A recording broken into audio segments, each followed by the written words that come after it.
50 বছর স্বাধীনতার 50 বছর ধরে যারা পুরো বাংলাদেশের রাস্তাই ঠিক করতে পারে নাই, তারা কত বড় দুর্নীতিবাজ চিন্তা করে নাই। 50 বছর ধরে একটা দেশকে রাডারবিহীন থাকতে হচ্ছে, স্যাটেলাইট বিহীন থাকতে হচ্ছে, পারমাণবিক কোনো অস্ত্র নাই, নিউক্লিয়ার কোনো মিসাইলস নাই, কোনো জিওপলিটিক্যাল বড় বড় রাষ্ট্রের সাথে অ্যালায়েন্স নাই। পক্ষান্তরে উল্টা কুফার, তাগুত, মুশরিকদের দাসত্বে আমাদেরকে নিয়ে গেছে। তাহলে 50 বছরের খেয়ানতের লিস্ট করলে মানে এক আসমান থেকে দ্বিতীয় আসমান পর্যন্ত হবে আর কি লিস্টটা। এত খেয়ানত 50-60 বছর হয়ে গেছে। এখনো যে বিষয়গুলো নিয়ে আমাদের কথা বলতে হচ্ছে, এটাই হচ্ছে সবচেয়ে লজ্জা। এই বিগত স্বাধীনতার 50 বছরে আমাদের এমন একটা জেনারেশন রেডিমেড পাওয়া উচিত ছিল, যাদের ঘরে ঘরে আলেম, ঘরে ঘরে হাফেজ। এখন ঘরে ঘরে খুঁজলেও, বোম মারলেও আলেম বের হয় না, ঘরে ঘরে খুঁজে ছান মারলে একটা করে হাফেজ বের হয় না, আলেম বের হয় না। ঘরে ঘরে ছান মারলে যে কোনো একটা টিকটকার ঠিকই বের হয়। এই বাস্তবতা আর আমাদের স্বপ্নের মধ্যে আসমান জমির পার্থক্য আছে। এগুলো হাসির কোনো বিষয় না, এটা হচ্ছে বাস্তবতা। মানে পুরা প্রাইমারি স্কুল থেকে শুরু করে প্রাইমারি স্কুলের শিক্ষক, প্রাইমারি স্কুলের টিচার এবং স্টুডেন্ট, হাই স্কুলের টিচার, অনার্সের স্টুডেন্ট, অনার্সের টিচার, মাস্টার্সের স্টুডেন্ট, মাস্টার্সের টিচার, তারপরে যে বিবিএ, এমবিএ, তারপরে যে আপনার প্রাইভেট ইউনিভার্সিটি ইত্যাদি ইত্যাদি, ইভেন বিসিএস সেক্টর, শিক্ষা কমিশন, এমপি, মন্ত্রী, পার্লামেন্ট, সবগুলোকে যদি একটা জায়গায় আপনি বসান, সবাইকে 15-16 কোটি মানুষকে একটা জায়গায় বসান, দেখবেন যে এদের 90% কোরআন তেলাওয়াতি করতে পারেন। 50 বছর হয়ে গেছে স্বাধীনতা। তাহলে কাদেরকে নিয়ে আপনি হিন্দুস্তানকে মোকাবেলা করতে চাচ্ছেন?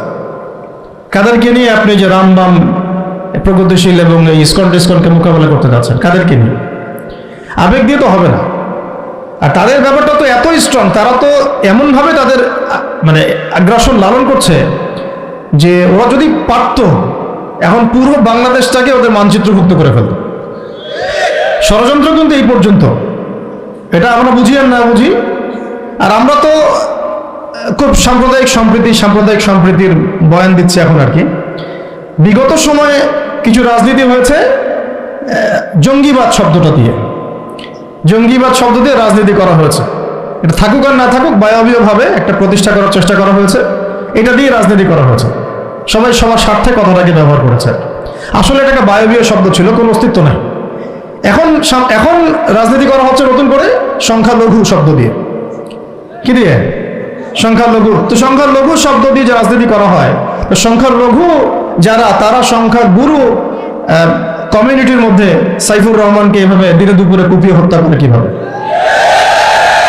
আমরা তো সংখ্যাগরিষ্ঠ, তো সংখ্যাগরিষ্ঠ মানুষের মধ্যে একজনকে সংখ্যালঘু একজন হত্যা করে কিভাবে? এর আগে ফরিদপুরে হয়েছে, আমরা তখনও সাম্প্রদায়িক সম্প্রীতির বলি আওড়াইলাম। চট্টগ্রামে হইল, এখনো সাম্প্রদায়িক সম্প্রীতির বলি আওড়াচ্ছি। ঠিক আছে? এবং আমাদের সবাইকে বোঝানো হচ্ছে যে সবাই শান্ত থাকেন, কেউ কোনো রকমের টু শব্দ করবেন। আচ্ছা, করলাম না, টু শব্দ করলাম না, শান্ত থাকলাম, ধৈর্য ধরলাম, ঠিক আছে। এরপরও যদি আরো 10 জনকে মারা হয় তখন? আপনি আমাকে গ্যারান্টি দেন যে মারা হবে না? আপনারা আমাদেরকে গ্যারান্টি দেন যে মারা হবে না? যদি মারা হয় তখন? আপনি বলছেন মারা হবে না ইনশাআল্লাহ, ঠিক আছে। যদি মারা হয় তখন? এখন আমি ধৈর্য ধরলাম, এখন আমি সাম্প্রদায়িক সম্প্রীতির কথা বললাম, এখন আমরা চুপ থাকলাম, কেউ এগ্রেসিভ কোনো ভূমিকায় গেলাম না, এবং যা উচিত না, ঠিক আছে, খালাস। আর আপনি আমাকে গ্যারান্টি দেন এই ঘটনাগুলো আগামীতে ঘটবে না। প্রশাসন গ্যারান্টি দেন, সরকারে যারা আছেন গ্যারান্টি দেন। দিতে পারবেন? যদি দিতে না পারেন, কেন পারবেন না?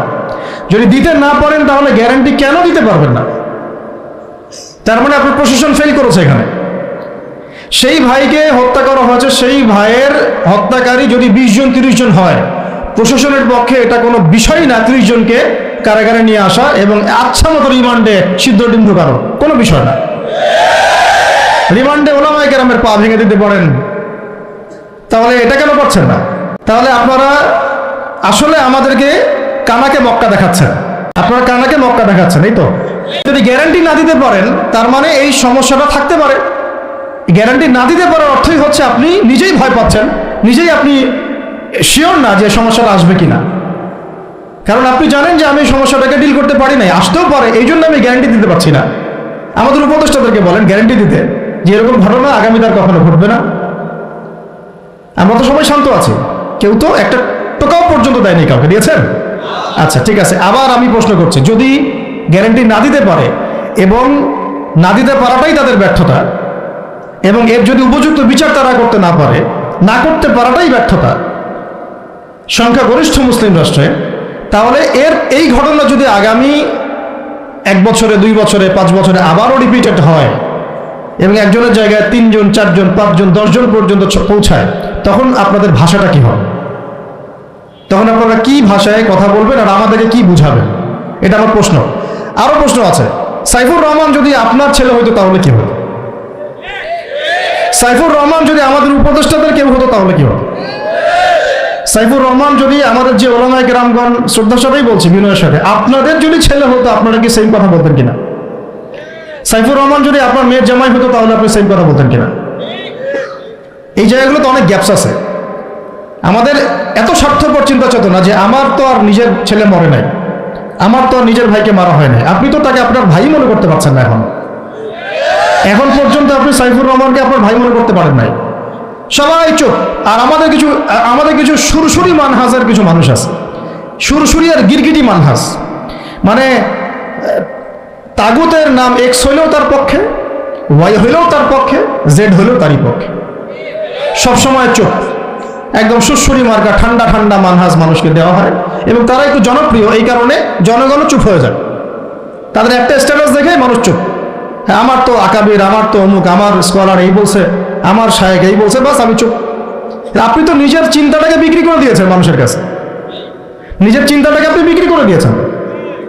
একজন সেলিব্রিটি স্কলার এসে একটা স্ট্যাটাস দিল যে সবাই শান্ত থাকেন, কেউ কোনো কথা বলবেন না। কেন কথা বলবো না আমি? শান্ত থাকেন বলার আগে আপনার বলা উচিত ছিল যে আমার ভাইকে এভাবে মারা হয়েছে, আমি এর তীব্র নিন্দা জানাই এবং এর বিচার আমি দাবি করি। তারপরে আপনি বলতে পারতেন আপনারা শান্ত থাকেন, আমরা বিষয়টা ডিল করছি। এই যে ব্রেন ওয়াশ, এই যে আমাদের একটা জজবাকে এভাবে দমন করে দেওয়া হচ্ছে, এর ফলাফল কিন্তু আপনাদেরকে ভোগ করতে হবে। আচ্ছা ঠিক আছে, 10 জন মারা হলো চুপ করে থাকেন, ভালো কথা। আরো 100 জন মারা হলে তখনই কি চুপ করে থাকবেন? যদি একটা জেলার উপর আক্রমণ হয় তখনই কি চুপ করে থাকবেন? আপনারা শয়তান থেকে পালাতে চাচ্ছেন, কিন্তু শয়তান তো আপনাকে ছাড়বে না। আপনি কিছু বলেন আর নাই বলেন, আমি বলছি না এখনই বলেন, আমি বলছি আপনি এই হত্যার উপযুক্ত বিচার আমাদের সামনে নিশ্চিত করেন। জাতির সামনে এই 20-30 জন লোককে হাজির করে প্রকাশ্যে ফাঁসি দিয়ে দেখান যে হ্যাঁ আমরা সাইফুর রহমানের পক্ষে আছি। কিছুই করতে পারেন নাই পর্যন্ত, আপনারা কিছুই করতে পারেন নাই। ফরিদপুরের ঘটনা কিছু করতে পারেন নাই। এরকম ঘটনা বিচ্ছিন্ন না, এরকম ঘটনা বাংলাদেশের লাস্ট 5 বছরে এবং বিগত 15 বছরে অনেকগুলো হয়েছে। কিছু ঘটনা আমরা জেনেছি, কিছু ঘটনা আমরা জানি না, বেশিরভাগই আমরা জানি না। তো এই যে সমস্যাগুলো আমি সিরাত থেকে কেন বলছি, কারণ সিরাতে আপনাকে এগুলো সমাধান দিবে। আর এই বিষয়টা আমাকে খুব পীড়া দিচ্ছে ভিতর থেকে, যেটা আমাদের আচরণ, আমরা যে এত বেশি মানে দাসত্বের একটা ইয়াতে চলে আসছি, মেজাজটা আমাদের দাসত্বের মধ্যে চলে আসছে। আমরা শত্রুর চোখে চোখ রেখে কথাই বলতে পারি না। শত্রুর চোখে চোখ রেখে কথা না বললে তো সে আমাকে দাম দিবে না। কই, সে তো চায়নার সাথে এসব ডিল করতে পারে না, সে তো ইভেন পাকিস্তানের সাথেও তো পারে না। পাকিস্তানে কি খুব মুসলিমদের ঐক্য আছে নাকি? না, নাই তো। ওর ইন্টারনাল অবস্থা তো আমাদের চেয়ে অনেক সময় খারাপ। কয়েকটা পারমাণবিক বোম আছে, এই কারণে তার দিকে তাকাতে পারে না। স্বাধীনতার 50 বছরে কয়টা মিসাইল তৈরি করলেন? একটাও তো তৈরি করার ফিকির করলেন না। তাহলে বিগত 50 বছরের ইতিহাস যদি আমরা ঘাঁটি, তাহলে দেখব যে যত রকমের মানব রচিত তন্ত্রমন্ত্র আছে, এই তথাকথিত গণতন্ত্রই বলেন, আর এই জাতীয়তাবাদের কথাই বলেন, আর এই তথাকথিত ধর্মনিরপেক্ষতাবাদ, আর এই কমিউনিজম যা আছে সব ফেল করেছে।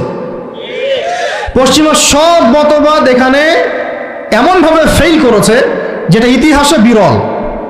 তাহলে একটা মাত্র পথ আপনাদের সামনে এখন খোলা আছে, যেই পথ দিয়ে এই সমস্ত সমস্যার সলিউশন আনা সম্ভব। সেই পথটাই হচ্ছে ওই যে লেখা আছে, সিরার আলোকে উম্মার সংকট নিরসন কর।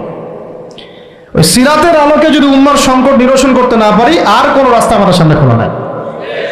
দিন কায়েমের শর্ত তিনটা বলেছেন না? 3 নম্বর শর্তটাই হচ্ছে এটা যদি ইবাদত হয়, দিন কায়েম যদি একটা ইবাদত হয়ে থাকে, তাহলে সেই ইবাদত কবুল হবে শুধু একজন ব্যক্তির তরিকায়। কার তরিকায়? মুহাম্মদ রাসূলুল্লাহ সাল্লাল্লাহু আলাইহি ওয়াসাল্লামের তরিকায়। তাহলে এরকম নতজন পররাষ্ট্রনীতি কেন? আমরা যদি মক্কার মতো পরিবেশে না থাকি, তাহলে এত নতজন পররাষ্ট্রনীতি কেন? তাহলে ভারতের মধ্যে আমাদের যে মুসলিম ভাইরা আছে তারা কি করবে? তাহলে ভারতে যে মুসলিম ভাইরা আছে তারা কি করবে? তারা কি ওদের পা ধরে করবে, সালাম করবে? হিন্দুদের পা ধরে সালাম করবে? বলেন তো। আমরা তো একটা মুসলিম রাষ্ট্রে আছি, তো মুসলিম রাষ্ট্রে থাকতে এত নতজন পররাষ্ট্রনীতি কেন? এত দাসত্বের শৃঙ্খল কেন? এই যে আমরা এতগুলো কথা বলছি না, আমি আপনাদেরকে পুরা পথ পদ্ধতি এখানে গিলায় খাওয়াই দিতে পারবো, কিন্তু বিশ্বাস করেন গিলে খাওয়ার পরে আপনি কিছুই করতে পারবেন না। কেন পারবেন না? আপনার কোনো অ্যাসোসিয়েশন নাই, কোনো ফাউন্ডেশন নাই, কোনো সংগঠন নাই, কোনো রাজনৈতিক ক্ষমতা নাই, কোনো রাজনৈতিক দলও নাই, রাজনৈতিক কোনো অ্যাপ্রোচও নাই। কিন্তু একটা সেকুলার রাজনৈতিক দল আপনার চেয়ে ভালো ফিল্ড ওয়ার্ক করতে পারবে, কারণ তার চেইন অফ কমান্ড আছে। আমাদের তাওহীদপন্থীদের কোনো চেইন অফ কমান্ডই নাই। বলে আসতেছি বিগত 5 বছর 10 বছর থেকে একই বয়ান, মাথায় ঢুকে না জিনিসটা যে চেইন অফ কমান্ড বলে একটা কিছু আছে। যেখানে একজন আমির নাই, যেখানে একজন ইমারা নাই, একটা আমির নাই, আসসামউ ওয়া তাআ নাই, বায়আ নাই, যেখানে শুনলাম মানলাম আনুগত্য করলাম, আমির মামুর জামা ইমারা এগুলো নাই, সেখানে তো চেইন অফ কমান্ড আসবে না। তাবলীগ জামাত কাজ করছে না? করছে কিনা? একটা সূরা পর্ষদ আছে না, সূরায়ে নিজামি আছে না, আমির আছে না, কাজ করতেছে, ফলাফল পাচ্ছে মাশাআল্লাহ। জামাত ইসলাম কাজ করছে না? একটা চেইন অফ কমান্ড আছে, প্রত্যেকটা জেলায় জেলায় শাখা আছে, তারা তাদের উপরের লেভেল থেকে কোনো ডিরেকশন আসলে সেটাকে রুট লেভেলে বাস্তবায়ন করছে। তারপর ধরেন যে ইভেন এই যে আওয়ামী লীগ যে চলে গেল, তার একটা চেইন অফ কমান্ড ছিল না? ছিল কি না? উপরে যে বলতো জঙ্গি, নিচের ওই ব্যক্তিও বলতো হ্যাঁ এই জঙ্গি, এমন একটা চেইন অফ কমান্ড ওদের ছিল না? এখন বিএনপি যারা রাজনীতি করতেছে ওদের নাই? আছে। এখন আপনি বলেন ইসলামপন্থীদের রাজনৈতিক দল কয়টা?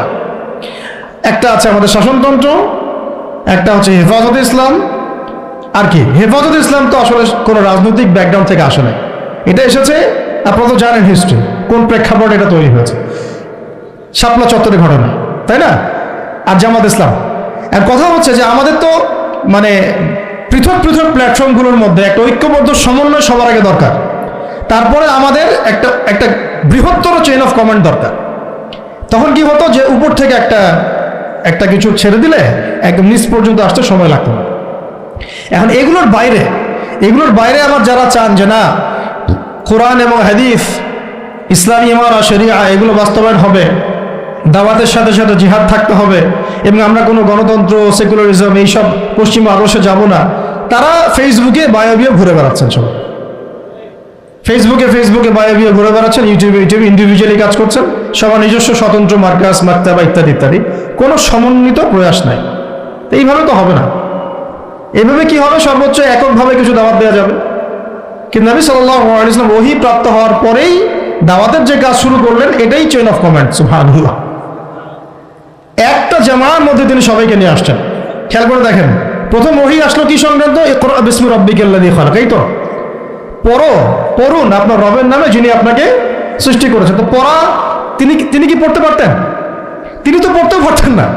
তিনি তো বলছিলেন যে মা আনা বিকারি, আমি তো পড়তে জানি না, তারপরে তাকেই পড়তে বলা হচ্ছে আপনি পড়ুন, কারণ এই জ্ঞানতাত্ত্বিক রেভলিউশন ব্যতীত সমাজ সংস্কার সম্ভব না। এখন আমরা সমাজ সংস্কার সবাই করতে যাচ্ছি, কম বেশি সবার জায়গা থেকে, পড়াশোনা কেউ করতে চায় না। আল্লাহর কসম করে বলছি, যারা ইভেন দাওয়াতের কাজ করছে এইসব জায়গায় আমরা যারা দাঁড়ায় আছি না, তাদের অনেকেই ওলামায়ে কেরামের সাথে কোনো তাআল্লুকই নাই, কোনো সিলেবাস নাই, কোনো পড়াশোনা নাই, কোনো ক্রাইটেরিয়া নাই, কোনো অ্যারাবিক শেখার কোনো ফিকির নাই, কোরআন শেখার কোনো ফিকির নাই, তাফসির শেখার কোনো ফিকির নাই। আমি দাওয়াতের কাজ করতেছি, সুবহানাল্লাহ, মানুষ আমাকে সেলিব্রিটি মনে করে, দ্যাটস অল। এভাবে হয়? এভাবে কি দাওয়াতের কাজ হয়? অথচ নবী সাল্লাল্লাহু আলাইহি ওয়াসাল্লামকে আল্লাহ পাক পড়তে বলছেন। তাহলে প্রথম দরকার আমাদের জ্ঞানতাত্ত্বিক রেভলিউশন। যেটা বললাম যে বিগত 50 বছরে অলরেডি আমাদের ঘরে ঘরে একজন করে আলেম